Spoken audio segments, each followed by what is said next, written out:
नमस्कार। मैं चित्रा मोहन, वरिष्ठ रंगकर्मी, आज आपके बीच उपस्थित हूँ।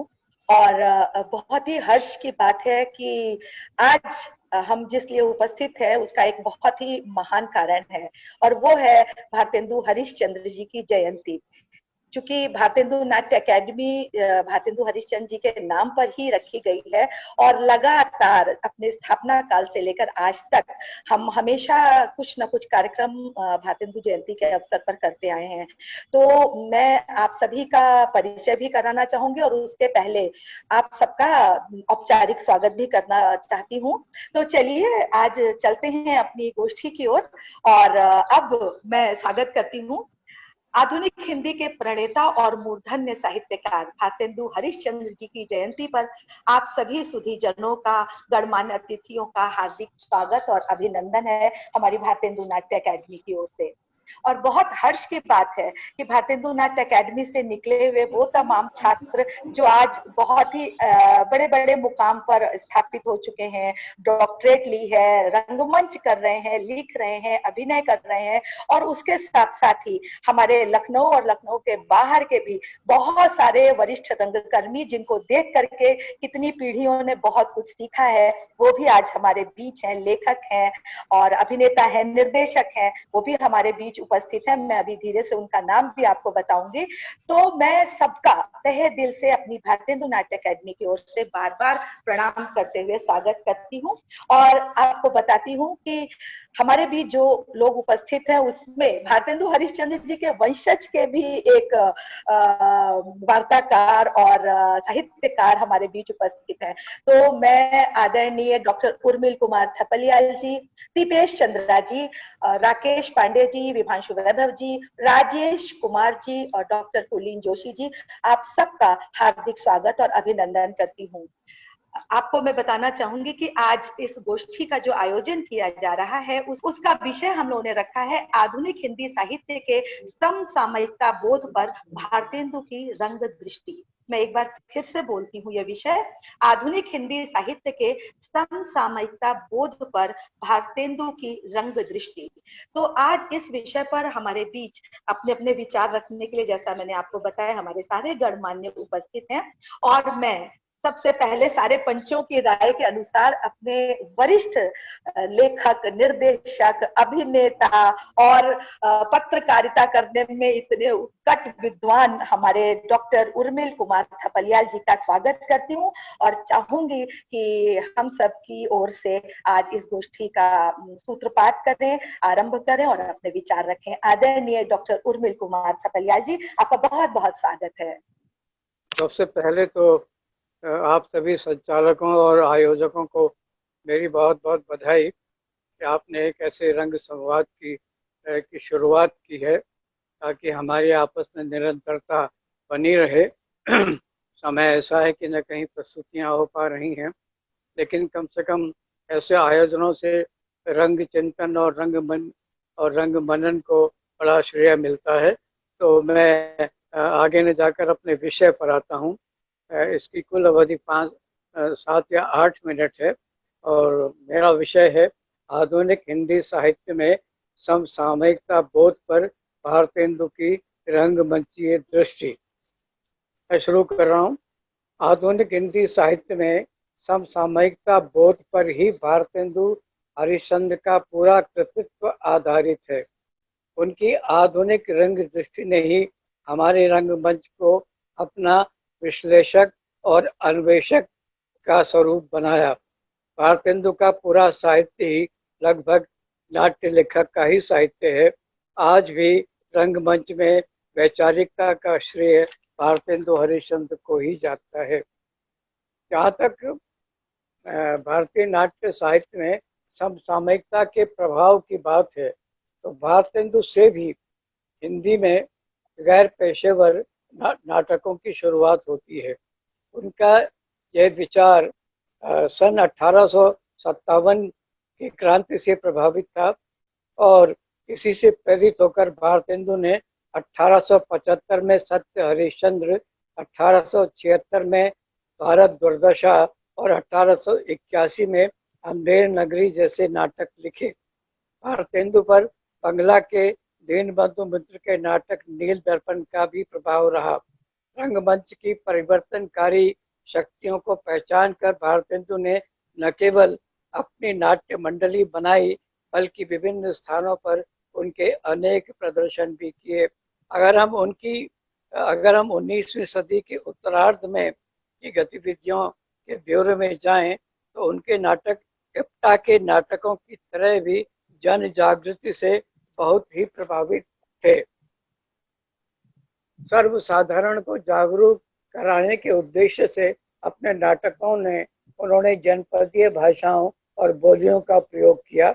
उनके समय में पारसी नाट्य परंपरा तो थी ही, और आर्य समाज का जो सुधारवादी सिद्धांतों का भी उन पर प्रभाव पड़ा था। अपने समय के रचनात्मक दबावों का सामना करते हुए भारतेंदु ने लगभग 71 वर्षों तक निरंतर लेखन, अभिनय और निर्देशन किया। इससे हमारे यहाँ शौकिया या एमेच्योर नाटकों का एक स्वरूप आकार लेने लगा। महत्वपूर्ण बात यह है कि उन्होंने नट या भांड कहे जाने वाले कलाकार को अभिनेता के रूप में प्रतिष्ठित किया।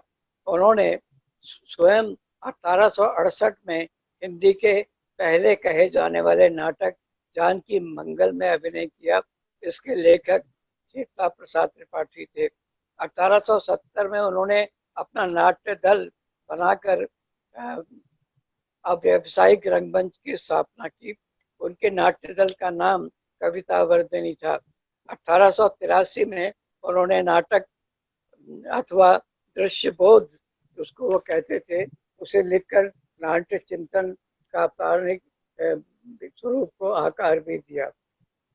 यही नहीं, 1883 में भारतेंदु ने चूसा पैगंबर स्वांग लिखकर नुक्कड़ नाटक शैली की भी रचना लिखी। दरअसल भारतेंदु ने नाटक के सिद्धांत और व्यवहार दोनों स्तरों पर अपनी सार्थक भूमिका निभाई।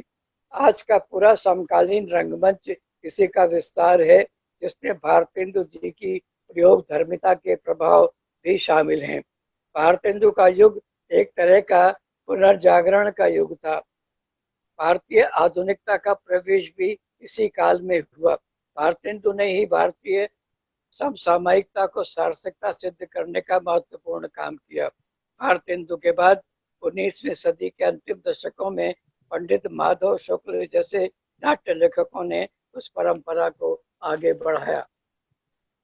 भारतेंदु का अपना ठाठ, अपना फक्कड़पन और उनकी निजी वेदना उनकी रचनाओं में है। वास्तविक भारतेंदु अभिजात्य वर्ग के साथ परिष्कार वार्तालाप में नहीं, बल्कि लोक कलाकारों की बैठक में ज्यादा मुखर, सच्चे और आत्मीय लगते हैं।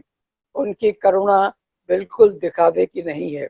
संस्कृत और दूसरी लोक बोलियों से ही उनकी परंपरा थी, और ठीक उसी समय अंग्रेजी भाषा के प्रति दुराग्रही न होने का परिवर्तन भी था। उनकी बेचैनी ये थी कि परंपरा के बदलते परिवेश में कैसे अपने आप को सक्रिय और जीवंत रखा जाए।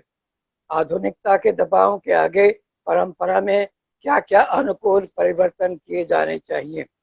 भाषा के व्यवहार में भारतेंदु संस्कृत की परंपरा के हैं। वहाँ संभ्रांत वर्ग के कुछ ही लोग बोलियों में संवाद कहते हैं, बाकी लोग भोजपुरी, अवधी, बनारसी या भोजपुरी में। स्वयं भारतेंदु हिंदी के संवाद कहते हैं, बाकी स्वयं भारतेंदु ने हिंदी के संवादों का प्रयोग किया।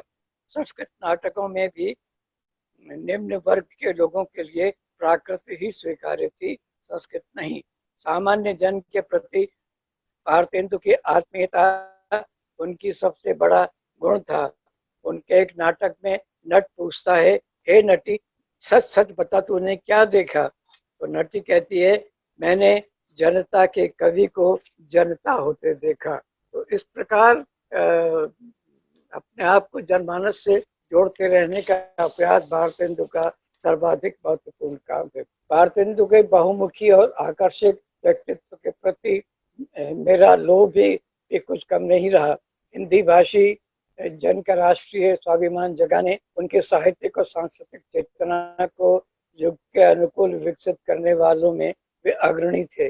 बंगाल के अकाल के समय अपना सब कुछ त्याग कर भारतेंदु का हाथ में खप्पर लिए भीख मांगना लोगों को हैरान करता है। वो कहते हैं, विदेशियों के लूटे अकाल के मादरे दरिद्र भारत की बाह गहो, हे जनता जनार्दन, हरिश्चंद्र तुम्हें पुकार रहा है, हरिश्चंद्र तुम्हें पुकार रहा है, हरिश्चंद्र तुम्हें पुकार रहा है। तो इस प्रकार वो बहुत ही जनता के साथ थे। और जहाँ तक भारतेंदु नाट्य अकादमी के सन 25 पूरा होने पर मैंने वहाँ उस समय एक भव्य नाटक समारोह हुआ था। इसमें मैंने भारतेंदु के व्यक्तित्व और कृतित्व पर एक नाटक लिखा और निर्देशित किया, प्यारे हरिश्चंद्र की कहानी रह जाएगी। मेरे मित्र श्री सुशील सिद्धार्थ ने उसके लिए जो मंगलाचरण लिखा था वो इस प्रकार है। नवजागरण के छंद से आलोक दिव्य आनंद से अनुपम, हे भारतेंदु प्रशस्त तुमसे रुचिर रचना पद उदार शुभम। भाषा भगीरथ मुक्त सिद्धि विहाग के स्वर हो, पीड़ित प्रवंचित दलित भारत की व्यथा लेकर तुमने रचे युग उपनिषद जन की व्यथा लेकर। तम के विरुद्ध सचेत सक्रिय प्रखर लेखक शुद्ध सुंदरतम, हे भारतेंदु प्रशस्त तुमसे रुचिर रचना पथ उदार शुभम। अंग्रेजी शासन के वो बहुत काफी विरुद्ध थे। उन्होंने अपने एक नाटक में लिखा, अंग्रेजी पढ़ी के यद्यपि सब गुण होत प्रवीण, पै निज भाषा ज्ञान के रहित हीन के हीन।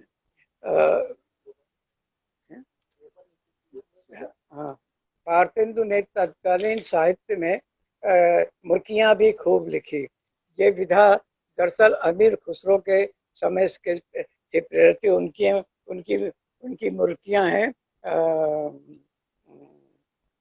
सब गुरुजन को बुरो बतावे, अपनी खिचड़ी अलग पकावे, भीतर ताव न बाहर तेजी, क्यों सकी साजन ना सकी अंग्रेजी।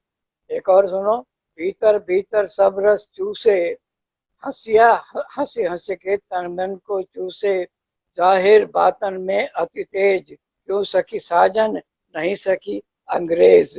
तो इस तरह मुर्कियों में भी उन्होंने अपना बहुत अच्छा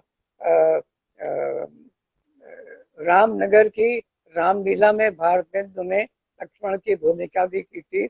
अपने एक नाटक लाट दरबार में वो अपनी भूमिका इस प्रकार कहते हैं, दरबार दरबार दरबार, खबरदार होशियार, काशी में लौट आए अंग्रेज का दरबार, हाथी घोड़े ऊंट मखमली ओहदे पर ठूंठ, काशी नगरी में लॉर्ड गवर्नर पधार रहे हैं, बग्घी पर लग्गी लग्गी पर झंडा तारे, बैंड बाजे बजे ही सुरही, गर्मी खसखसी गर्मी, पगड़ी के नीचे पसीना, मुंशी जी मेंढक से टर्राए, सावधान लाट साहब लौट कर आए, सावधान लाट लौट कर आवे।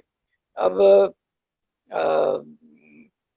बेचारे मोम की सिनाक चाहे जिधर मोड़ दो, अरे देशवासियों अब तो अपना कायरपन छोड़ दो, हम काव्य के अनुसार चलेंगे और दुर्दैव भोगेगा और हम एक बार फिर लिखेंगे भारत दुर्दशा। रो सब मिलके आओ भारत भाई, हा हा भारत दुर्दशा देखी न जाई, सब भांति देव प्रतिकूल होई कई नाशा, अब तज वीरवर भारत की सब आशा, इतना कला विरोध सबके ये करी है, मूर्ख का तम चारों अवसरी है, वीरता एकता ममता दूर सदरी है, तजी उद्यम सब जगह दास वृत्ति अनुसरी है। तो एक और उनका ये है कि कल के कल बल छलन सो, छले हते इत लोग, नित नित धन सो घटत बाढ़त है दुख रोग। वस्त्र कांच कागज कलम चित्र खलौने आदि आवत सब परदेशों निज ही जहाँ जन लादी। उन्होंने कुछ बाल गीत भी लिखे थे। एक बाल गीत देखिए, छोटे छोटो से मेरो मोहनलाल, छोटे मोटे ग्वाल के पाल, छोटी छोटी चौतनी सिर पर मोहे, छोटे छोटे आतन सो खेल मन मोहे, छोटे से मेरो मोहनलाल, छोटे मोटे छोटे छोटे छोटे ग्वाल बाल। तो इस तरह बाल गीत लिखे। अब उनके एक नाटक अंधेर नगरी में तो चना और चूरन वाले की बात का प्रसंग बहुत ही समकालीन लगता है। चना जोर गरम बाबू, मैं लाया मजेदार चना जोर गरम, मेरा चूरन मसालेदार, बनाए चना बनाए चना बनाए चना ये घासी राम कि जिसकी झोली में दुकान, चना ये चुरमुरा बोले बबुआ खाने को मुंह खोले, चना ये खाते सब बंगाली जिनकी ज्योति ढीली ढाली चना जोर गरम। अरे मेरी सुन, ये चूरन अमल वेद का भारी, जिसको खाते कृष्ण मुरारी, मेरा पाचक है पचड़ोना, जिसको खाता श्याम सलोना, चूना चूरन बना मसालेदार जिसमें खट्टे की बहार, मेरा चूरन मसालेदार। तो मतलब किस तरह उन्होंने जनपदीय भाषा का, राष्ट्रीयता के बारे में भारतेंदु तो बिल्कुल स्पष्ट विचार है। उन्होंने उस पर एक प्रलाप भी लिखा है, हे अंग्रेजों तुम खौफ करो कि मैं सब गुनाहों से तुम्हें बरी कराऊंगा, क्योंकि नेशनलिटी बड़ी चीज है, बहुत बड़ी चीज है नेशनलिटी। प्यारे मुसलमानों, मैं तुम्हारी बेहतरी के वास्ते अपनी धर्म पुस्तक में लिख जाऊंगा कि हमारे सारे सरोकार लोग तुम्हारी खातिर करें, तुम्हारे न रहने पर अफसोस करें और तुम्हारे वास्ते स्कूल कॉलेज बनवाए।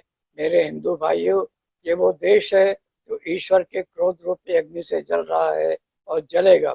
ये ईश्वर के कोप का ही है कि तुम्हारा नाम जीते हुए हाफ सिविलाइज्ड रूड काफिर अंधेरे में पड़े हुए और वाजिबुल कत्ल लोग हम लोगों को दौड़ा दौड़ा कर मार रहे हैं।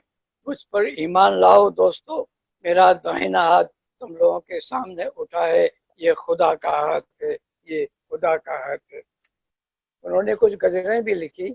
उनके नाटक दुर्लभ बंदूकी एक गजल इस प्रकार है, दुनिया में हाथ पैर हिलाना नहीं अच्छा, मर जाना पे उठ के कहीं जाना नहीं अच्छा, मिल जाए हिंद खाक में इन काहिलों का क्या, ए मीर फर्श रंज उठाना नहीं अच्छा, बिस्तर पे इसलिए लोग पड़े रहते हमेशा, बंदर की तरह धूम मचाना नहीं अच्छा।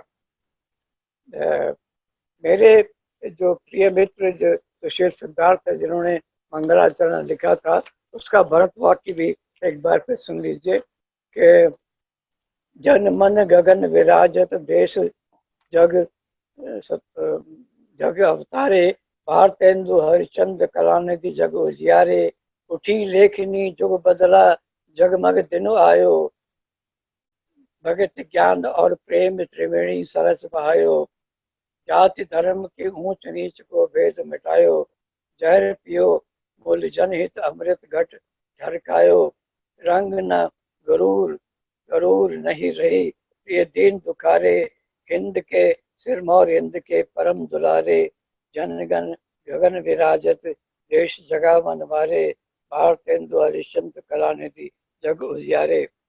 मैंने अपने इस वक्तव्य में मित्रों अपनी ओर से भारतेंदु के रंग दर्शन, विचार, उनके सिद्धांत और व्यवहार में उनके सामयिक बोध की में रंग दृष्टि का आकलन करने का प्रयत्न किया है। मैं इस रंग संवाद के लिए इसके सभी आयोजकों और संचालकों का एक बार फिर हृदय से आभार व्यक्त करता हूँ। धन्यवाद। बहुत बहुत आभार आदरणीय उर्मिल कुमार थपलियाल जी। और आपने तो पूरा विशद विवेचन भारतेंदु जी के ऊपर प्रस्तुत किया और उनकी समग्र दृष्टि को आपने एकत्र करते हुए और इतने कम समय में हमारे लिए बोला है और आपने पढ़ के भी सुनाया है। ये हमारी आने वाली पीढ़ी के लिए भी बहुत दिशा निर्देश का कार्य करेगा। और बहुत अच्छा लगा आप जैसे वरिष्ठ हमारे इस रंग परिचर्चा के मंच पर आए और अपना अमूल्य समय देते हुए आपने इतनी सारी बातें की। जिसने आपके नाटक देखे, जिसने आपको देखा सुना है, वो आपके कड़ कड़ को जानता है। मैंने तो आपका पूरा काम देखा है, मैं क्या बोलूं, अभिभूत हूँ। और आपने कितनी अच्छी बात कही कि एक कोई भी बड़ा साहित्यकार, जब जैसा आपने कहा कि नट कहता तुमने क्या देखा, नटी कहती जनता के कवि को जनता होते देखा। इससे बड़ी उपाधि, इससे बड़ा अवार्ड कुछ नहीं होता। इसीलिए शायद वो भारत के चंद्रमा, भारत के इंदु थे। और जितनी बातें आपने कही, शायद इन सब ने मिलकर के भारतेंदु के व्यक्तित्व को रचा गढ़ा। और आपने तो प्यारे हरिश्चंद्र की कहानी रह जाएगी, वो नाटक अभिभूत मैंने देख करके हूँ और आपको सुना। तो मैं अपने अकादमी की ओर से, सभी लोगों की तरफ से, अपने समस्त अधिकारियों की तरफ से, प्रशासन की तरफ से आपका बहुत बहुत हार्दिक आभार प्रस्तुत करती हूँ। धन्यवाद चित्रा, बहुत बहुत धन्यवाद। थैंक यू वेरी मच बेटा। ओके। और अब चलते हैं आगे। नमस्ते। हमारे डॉक्टर थपलियाल जी ने बहुत ही सारगर्भित बातें बताई और भारतेंदु जी पर उनका इतना चिंतन और विश्लेषण सुनकर के आनंद आ गया। इसी क्रम में अब हम आगे बढ़ते हैं और हमारे बीच जाने माने लेखक रंगकर्मी श्री राजेश कुमार जी उपस्थित हैं। राजेश जी, आपका बहुत बहुत स्वागत है। और अब आप अपने विचार रखें, हमें बहुत सुखद अनुभूति होगी। आपका स्वागत है। शुक्रिया चित्रा जी। आज जिस तरह का कोरोना काल में हम लोग सब लोग कमरे में बंद हैं, हम लोग क्या पूरा विश्व जो है कैद हो गया है कमरे में। और एक आत्मीय संबंध में भी बिखराव आ गया है। और एक बहुत बड़ा बाजार हम देख रहे हैं कि उसकी पूंजी लड़खड़ाती हुई नजर आ रही है। और जीडीपी ऐसा शब्द भी जो देख रहे हैं, हर देश का लगभग कहीं न कहीं लड़खड़ाते गिरते हुए नजर आ रहे हैं। ऐसे हालात में जो है जो सवाल है, अभी जो स्थितियां हैं, हम भारतेंदु हरिश्चंद्र को याद कर रहे हैं और उसमें कोशिश ये करेंगे कि उनका कितना साहित्य पर प्रभाव पड़ता है। और साहित्य में नाटक भी आ रहा है, तो नाटक पे कितना प्रभाव पड़ता है। आधुनिक साहित्य के भारतेंदु हरिश्चंद्र एक बहुत जबरदस्त उदाहरण हमारे सामने है। ये अगर देखे, उनकी रंगमंचीय दृष्टि को लेकर अगर देखे, विश्लेषित करने की जरूरत है। क्योंकि जो अभी जो दौर है और उनका जो दौर है, बहुत ज्यादा का फर्क नहीं नजर आ रहा है। अभी का जो दौर अगर हम बात करें 1990 के बाद, अगर हम वहां से लें, अगर उदारीकरण हमारे मुल्क में जिस तरह से आ रहा है, और उदारीकरण के बाद सारे विश्व के लिए दरवाजे खुल जा रहे हैं। सब लोग आइए हमारे देश में, लिबरलाइजेशन जिसको कहते हैं इकोनॉमिकल शब्द में, और हमारे देश में लोग आए और पूंजी लगाने लगे। और वो जो आ रहे थे बहुराष्ट्रीय कंपनियां हर मुल्क के, तो केवल वो कंपनियां ही नहीं आ रही थी, या केवल उनका प्रोडक्ट ही नहीं आ रहा था, बल्कि साथ ही साथ अगर हम देखें तो उनकी संस्कृति सभ्यता भी आ रही थी। और लगभग आज 30 वर्ष तो हो ही गए हमारे देश में, और ये उदारीकरण आज एकदम क्लाइमेक्स पर है जिसको कह सकते हैं। और इस स्थिति में जो है रंगमंच हमारा कैसा होगा, रंगमंच का स्वरूप क्या होगा, उसमें भारतेंदु जी की रंगमंची जो दृष्टि है, क्या आज प्रासंगिक है, ये इस पे हम लोग बात करने के लिए आए हैं और हम लोग तलाशने की कोशिश करेंगे। अगर आप देखें 1970 के वक्त जो है, 1857 एक बहुत ही ब्रिटिश सरकार का दमनात्मक जो है वो रहा है कार्रवाई पूरे मुल्क में। उन्होंने जो उस स्वतंत्रता आंदोलन की पहली लड़ाई को उन्होंने क्रश कर दिया था, और क्रश करने के बाद 15-20 वर्षों में जिस तरह का एक नए ढंग से एक सत्ता को जो है हमारे देश को उपनिवेश बनाया गया और साम्राज्यवाद की मजबूती रखी गई, उन हालात में जो है भारतेंदु जी का नाटक महत्वपूर्ण है।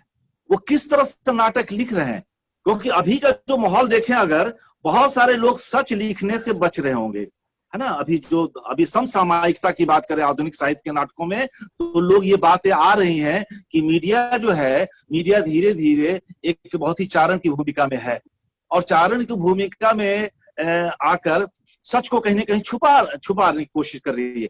तो ये सवाल भारतेंदु के सामने भी तो होगा, लेकिन भारतेंदु जी ने वो देखिए कि उस वक्त जो है लगातार जहां एक तरफ वो कुछ सवालों को लेकर ब्रिटिश सरकार की वो तारीफ भी करते हैं, शिक्षा को लेकर कोर्ट आ रहा है, डिसीजन जिस तरह से न्यायालय आ रहा है, लेकिन जिस तरह की संस्कृति और सभ्यता आ रही थी हमारे उस वक्त बीच में, और न्याय में जिस तरह से भ्रष्टाचार आ रहा है, संस्कृति एकदम ढलमिला रही है, उसका वो बहुत अपने हर नाटकों में खुलकर लिख रहे हैं।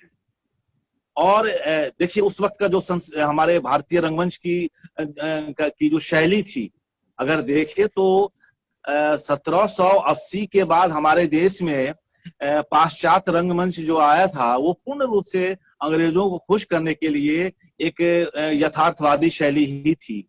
और वही यथार्थवादी शैली पारसी थिएटर वालों ने, जब इनका अंग्रेजों का रंगमंच जो है, पाश्चात्य रंगमंच जरा कमजोर पड़ गया, ये आना बंद हो गए उनके मंडलियां जो है, तो पारसी थिएटर ने उसे अपना लिया।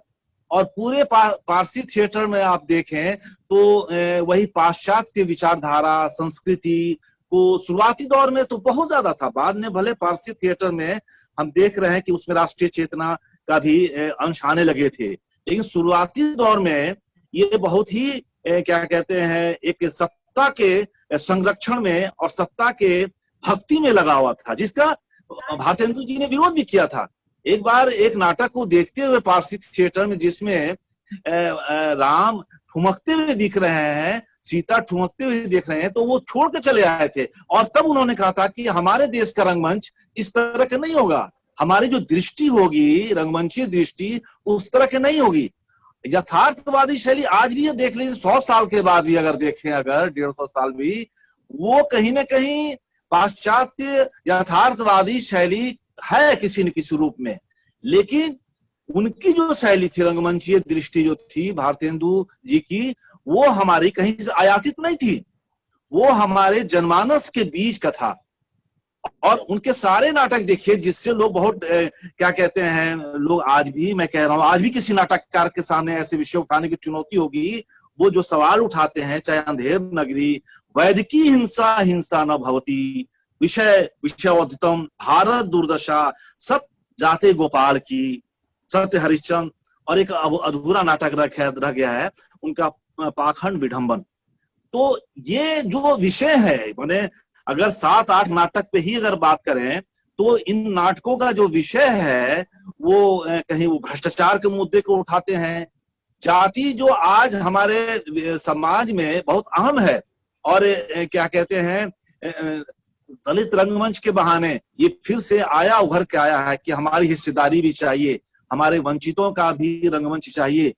उसके बारे में भारतेंदु जी ने बहुत पहले सवाल खड़ा कर दिया था, सवै जाति गोपाल की। ये छोटा सा प्रहसन है, और उस प्रहसन में, या भाण कह सकते हैं, उस भाण को उन्होंने ऐसे ढंग से किया कि जाति जो आज हमारे बहुत डोमिनेट है हमारे समाज में, उसको उन्होंने स्वांग और ऐसे लोक शैली के माध्यम से उन्होंने जातिवाद और वर्ण व्यवस्था पर भरपूर प्रहार किया है। और वही नहीं, जब वो अंधेर नगरी में 81 में जो है लिखते हैं, और उसमें एक जात वाला जो ब्रैकेट में ब्राह्मण लिखा है, वो सीधे सीधे जातिवादी व्यवस्था पर अटैक कर रहा है। तो मैं तो भारतेंदु जी को बहुत ही क्या कहते हैं, आधुनिक रंगमंच के बहुत ही प्रतिरोधी धारा के अगुवा के रूप में देखता हूं। और शायद मुझे ऐसा लगता है कि प्रतिरोध में, रंगमंच में जो प्रतिरोध की धारा है, शायद वहीं से शुरुआत भी हुई है। क्योंकि आप देखिए, जहां ड्रामा परफॉर्मेंस एक्ट भी आ रहा है 1872-73 के आसपास जो है, जिसके तहत बड़ी बंदिशें थी। उन बंदिशों में भारतेंदु जी जिस तरह से वो नाटक ला रहे हैं अंधेर नगरी, उनके दो चेले हैं, दो चेले जो हैं, शिष्य जो हैं, जब वो गुरु कह रहे हैं कि जाओ भाई भिक्षा मांग के ले आओ, तो गोवर्धन दास पश्चिम की तरफ जा रहा है। अब देखिए ये इशारा जो है, पश्चिम जो है, पूरब भी उसको भेज सकते थे, दक्षिण भेज सकते थे, पश्चिम में ले जा रहे हैं। अब पश्चिम में जाकर क्या कहते हैं, जब वो जाता है एक बड़ा बाजार देखता है, और वो बाजार जिसमें सब चीज जो है किस तरह से बाजारीकरण हो गया है, वही बाजारीकरण हम 1990 के बाद लिबरलाइजेशन के बाद हम देखते हैं। और वही लिबरलाइजेशन जो है, अगर उसके थोड़ा पहले अगर आ जाए तो आगरा बाजार में हबीब तनवीर का पूरा इस नाटक ही आगरा बाजार इसी पर है।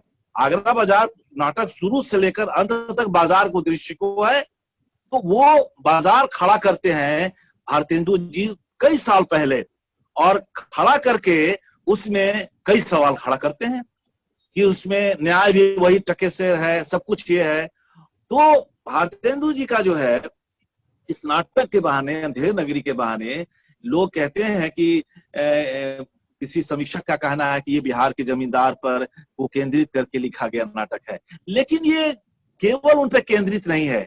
ये कहीं न कहीं भारतेंदु जी का ये जो नाटक है, पूरे देश की जो वर्तमान स्थिति थी, उस वर्तमान स्थिति पर एक बहुत ही प्रहसन के माध्यम से एक बहुत चुटीला व्यंग्य था।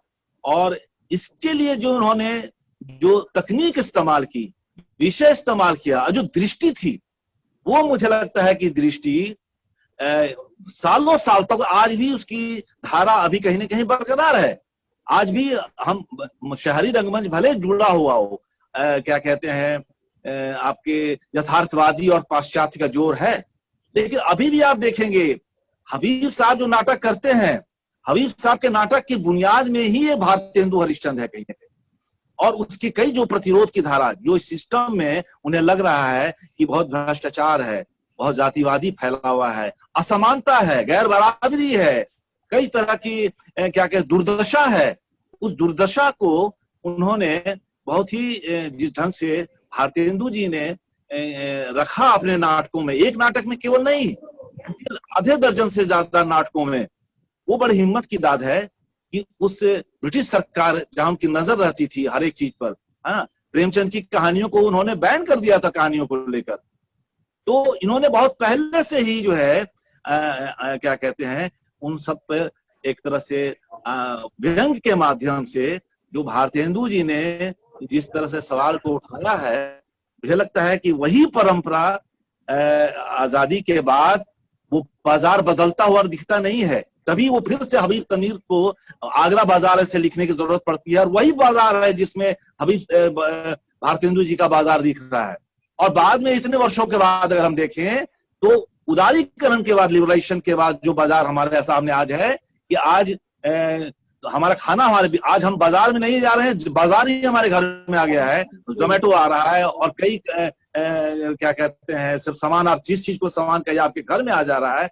ये उसके कारण धीरे धीरे सामान ही नहीं आ रहा है, पिज्जा ही नहीं आ रहा है, हमारी संस्कृति को भी खत्म करते जा रहा है, हमारे भाईचारे को भी खत्म करता जा रहा है, जो साझा चूल्हा होता है उसे खत्म करते जा रहा है। मुझे लग रहा है कि कहीं न कहीं भारतेंदु जी की रंगमंचीय दृष्टि भारतीय जनमानस से जुड़कर और उसको वहां से सवालों को लाना, वहां उनके जीवन को लाना और अपने नाटक में रखना था। और मुझे लगता है कि आज के निर्देशकों के सामने, लेखकों के सामने भी यही चुनौती।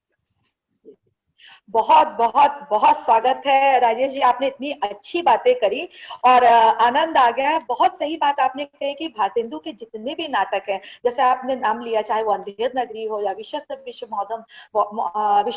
विश्वमौषधम हो या सबह जात गोपाल की, इन सारे नाटकों में भारतेंदु की दृष्टि इतने वर्षों पूर्व इतनी पैनी थी कि जो आज हम लोगों ने बात की कि समसामयिक बोध की बात करते हैं, उनकी दृष्टि ने उतने समय पहले इस चीज को देख लिया था। जैसे आपने कहा कि बाजार हम नहीं जा रहे, बाजार हमारे कमरों में, हमारे घरों में, हमारे बेडरूम तक आ गया है, और वो सारी चीजें भारतेंदु उतने समय पहले देख रहे थे। तो चलिए इसी क्रम को आगे बढ़ाते हुए अब मैं विभांशु वैभव जी का स्वागत करती हूँ और आमंत्रित करती हूँ विभांशु को कि वो भी अपनी विचार इस विषय पर प्रस्तुत करें। धन्यवाद चित्रा जी। भारतेंदु हरिश्चंद्र की जयंती पर आप सभी का अभिवादन। अभी राजेश जी ने बहुत ही समसामयिक बात की, भारतेंदु जी को आज के समय से जोड़कर देखा, तो ये सच है कि हिंदी के साहित्याकाश में भारतेंदु जी का उदय एक अत्यंत महत्वपूर्ण और ऐतिहासिक घटना है। हिंदी साहित्य के मध्यकालीन जड़ता, संकीर्णता और पारलौकिकता से मुक्त करके उसे आधुनिक चेतना और लोक भावना से, लोक यथार्थ से जोड़ने का जो काम भारतेंदु जी ने किया है, जो अलग उन्होंने जगाई थी वैचारिक स्वतंत्रता की, सामाजिक जागरण की, इसीलिए वो युग प्रवर्तक कहलाए। हिंदी साहित्य में वो युग प्रवर्तक इसीलिए कहलाए, उन्होंने वैचारिक स्वतंत्रता और सामाजिक जागरण की बुनियाद रखी। वो एक व्यक्ति नहीं थे, संस्था थे, और जिसने लोक जागरण, मानव व्यक्तित्व के समग्र विकास का पुनीत कार्य किया है। ये उनका समसामयिक बोध ही तो था, जो वो उस समय उन्होंने, वो सितारे हिंद नहीं बने, ये उनका वो बोध ही था जो उन्होंने, वो भारतेंदु बनना उन्होंने स्वीकारा, सितारे हिंद बनना उन्होंने नहीं स्वीकारा। और उनकी राष्ट्रीयता का आधार मूल तत्व यही था कि निज भाषा, अपनी मातृभाषा की उन्नति। इसीलिए वो बार बार कहते रहे हैं कि निज भाषा उन्नति है, सब उन्नति को मूल। भारतेंदु का ये सजग समसामयिकता का बोध ही था जो उन्होंने लोक जागरण के लिए नाटक जैसी बहुआयामी सामाजिक दृश्य कला को अपनाया। साहित्य के और भी विभिन्न पक्ष थे, लेकिन उन्होंने नाटक में अपनी जागरूकता को बहुत पैनी तरीके से सामने लेकर आए। उन्होंने नाटक को अपना माध्यम बनाया। आज हम लोग जो थिएटर इन एजुकेशन की जो बात करते हैं, भारतेंदु जी थे, उन्होंने उस समय पर जोर डाला था कि नाटकों से जो शिक्षा दी जा सकती है वो किसी और माध्यम से नहीं दी जा सकती। ये उस जमाने में उनकी अपनी सोच थी, जो आज हम उसका इम्प्लीमेंट कर पा रहे हैं या उसका कहीं उसको एक तरीका बना पा रहे हैं। ये उनकी रंगदृष्टि थी। जब हिंदी का कोई अपना रंगमंच नहीं था, उन्होंने स्वयं इस दिशा में सक्रिय होने का संकल्प लिया और दूसरों को प्रोत्साहित भी किया। उन्होंने अनेक नगरों में रंग नाट्यशालाएं, मंडलियां बनवाई, रंगमंच की स्थापना की, अपने प्रभाव से करवाई या दूसरों को प्रेरित किया। इसका उदाहरण है प्रयाग में, कानपुर में, पटना आदि शहरों में रंगमंच की जो अवधारणा बनी थी वो उनके इशारे पे, उनकी प्रेरणा से बनी थी। काशी में नेशनल थिएटर की स्थापना भारतेंदु जी के संरक्षण में ही हुई थी और अंधेर नगरी इसी संस्था के अंतर मंचित हुआ था। प्रयाग में कहते हैं कि आर्य नाट्य समाज की स्थापना उन्हीं की प्रेरणा से हुई थी, जिसके द्वारा तमाम नाटक मंचित हुए थे। इवन आप देखें कि कानपुर में पंडित प्रताप नारायण मिश्र जो उनके समकालीन थी, भारतेंदु जी ने उनको भी प्रेरित किया नाटकों के प्रति। उन्होंने भी कई नाटक लिखे और मंचित किए। तो ये भारतेंदु जी की रंग दृष्टि थी और जिसने उन्हें एक कुशल अभिनेता भी बनाया। जानकी मंगल इसका एक प्रमाण है, जिसमें उन्होंने खुद अभिनय किया था और उन्होंने कई नाटकों का निर्देशन भी किया। हिंदी साहित्य के इतिहास में नाट्य लेखक और रंगकर्मी के बीच का जो सीधा और प्रत्यक्ष सरोकार है, ये भारतेंदु जी ने पैदा किया है। उनके उस युग में देखा जा सकता है। उन्होंने अपने लोक धर्मी नाट्य परंपराओं से बहुत कुछ सीखा था। समकालीन बंगला नाटक कहिए, पारसी थिएटर कहिए, भरत मुनि के नाट्य शास्त्र, संस्कृत नाटकों की परंपराओं से, विल्सन कॉलेज में जो अंग्रेजों के आने के बाद से पाश्चात्य नाटक जो हो रहे थे, उनसे भी उन्होंने बहुत कुछ सीखा और अपनी रंग दृष्टि ली। और वो सब देख समझ के उन्होंने अपनी रंग दृष्टि का विकास किया, उसको विकसित किया, जो आज भी प्रासंगिक है। पुराने और नए का जो संतुलन उन्होंने किया, भारतेंदु जी ने जो किया है, वो हम लोगों को आज सीखने की जरूरत है, उसको समझने की जरूरत है, उसका मंथन करने की जरूरत है। हिंदी में सर्वप्रथम प्रहसन उन्होंने किया। अब नाटकों में सर्वप्रथम उन्होंने गद्य को प्रधानता दी। पहले ब्रज भाषा के पद्य बहुत ज्यादा पद्यता की बहुलता हुआ करती थी, उन्होंने गद्य मतलब डायलॉग फॉर्म में चीजों को उस तरह से ले आए, उस काव्य फॉर्म को तोड़ा। और सबसे बड़ी बात कि जिस तरह की रचनावलियां चल रही थी उनको तोड़ के उन्होंने नाटक के एक नए शिल्प की अवधारणा रखी, जिसमें लघु नाटक, ये प्रसंग लिखे, पात्रों की कमियां डाली, बहुत ज्यादा पात्र ना हो, क्योंकि उनके भीतर अभिनेता की जो एक दृष्टि थी और मंच पर नाटक को अभिनीत करने की जो एक अपनी एक दृष्टि थी, इस उसको नजर में रखते हुए उन्होंने अपने सारे नाटकों की रचनाएं की। और पात्रानुकूल भाषा जो भारतेंदु जी में देखने को मिलती है वो और किसी उनके समकालीन किसी भी लेखक में नहीं मिलती, और जो आज हम लोगों के लिए बहुत अहम और जरूरी हो जाता है कि पात्रों के अनुसार से उनकी भाषा का इस्तेमाल किया जाए, वेशभूषा का इस्तेमाल किया जाए। अभिनय को वो नाटक का अनिवार्य अंग मानते थे, इसलिए जितने पात्र आते तो वही वैसे ही सरस और सहज होते थे, और संवाद पर उन्होंने बहुत बल दिया।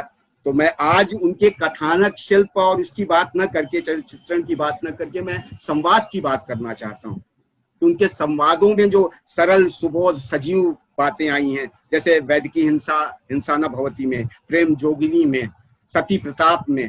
प्रेम जोगिनी में संवाद है कि बोलता है कि अरे कहो ई सरवा अपने शहर की इतनी निंदा कर गवा और तुम लोग कुछ बोलते हो नहीं।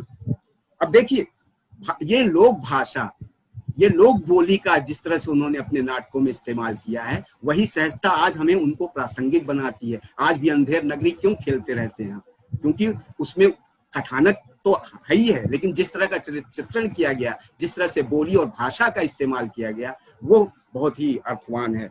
और उसी में प्रसंग में कहते हैं कि सत्य हरिश्चंद्र के नाटक का उदाहरण आप देखिए, उसमें जिस तरह का संवाद उन्होंने लिया, हाय बेटा अरे आज मुझे किसने लूट लिया, हाय मेरी बोलती चिड़िया कहाँ उड़ गई, हाय मेरी अंधी की लकड़ी कौन छीन ले गया।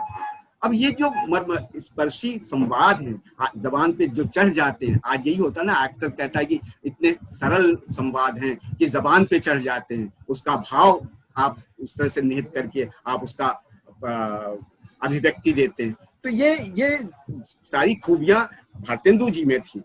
भारतेंदु के नाटकों की भाषा में जो जिस तरह के देशज शब्दों का इस्तेमाल हुआ है, जो लोक भाषा का उन्होंने इस्तेमाल किया है, वो बहुत ही काबिले तारीफ है। अंधेर नगरी में आप भाषा देखिए ना, राजा की भाषा देखिए, क्यों बे बनिए इसकी लड़की नहीं बरकी क्यों दबकर मर गई, क्यों बे खाया सुपारी चूने वाले, क्यों बे भिश्ती गंगा जमुना की किश्ती।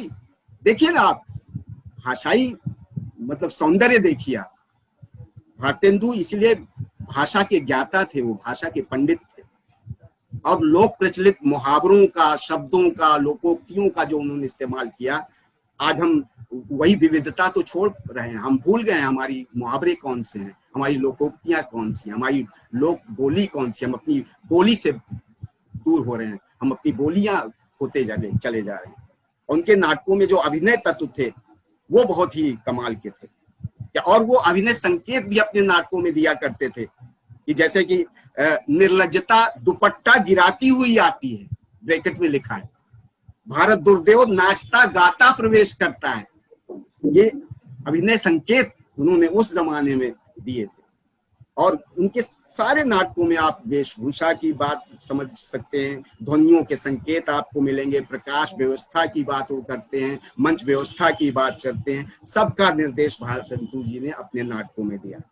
और मैं आज इसी बात को बहुत ही पुरजोर ढंग से कहना चाहता हूँ, सबका ध्यान दिलाना चाहता हूँ कि जो लोक जागरण के लिए जो उन्होंने लोक भाषा की अनिवार्यता को महसूस किया था, वो आज हमें भी महसूस करने की जरूरत है।